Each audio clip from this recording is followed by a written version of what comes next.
மேலும் ஒரு அண்மை செய்தி.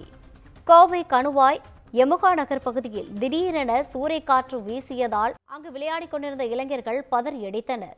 இதுகுறித்தான கூடுதல் விவரங்களை வழங்குவதற்காக நமது செய்தியாளர் ஞானசேகரன் இணைப்பில் இருக்கிறார். வணக்கம் ஞானசேகரன், கூடுதல் விவரங்கள். வணக்கம் ரவீனா. கோவை மாவட்டத்தில் இன்று மழை பெய்யும் என வானிலை ஆய்வு மையம் எச்சரித்து இருந்த நிலையில் கோவை கணுவாய் யமுனா நகர் பகுதியில் திடீரென பலத்த சூறைக்காற்றோடு வீசியது. அப்பகுதியில் உள்ள ஒரு மைதானத்தில் இளைஞர்கள் சிலர் கிரிக்கெட் விளையாடி கொண்டிருந்தனர். அப்பொழுது எதிர்பாராத விதமாக சுழன்று எடுத்த சூறைக்காற்றின் வேகத்திற்கு தாக்கு பிடிக்க முடியாமல் அவர்கள் நிலை தடுமாறினர்.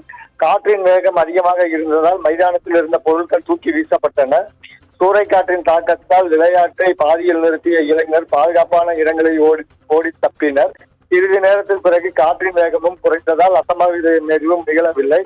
வானிலை ஆய்வு மையம் எச்சரிக்கையை தொடர்ந்து மாவட்ட நிர்வாகமும் முன்னெச்சரிக்கை நடவடிக்கைகளை மேற்கொண்டு வருவது குறிப்பிடத்தக்கது. பொதுமக்கள் பாதுகாப்பாக இருக்குமாறு அறிவுறுத்தப்பட்டுள்ளது குறிப்பிடத்தக்கது.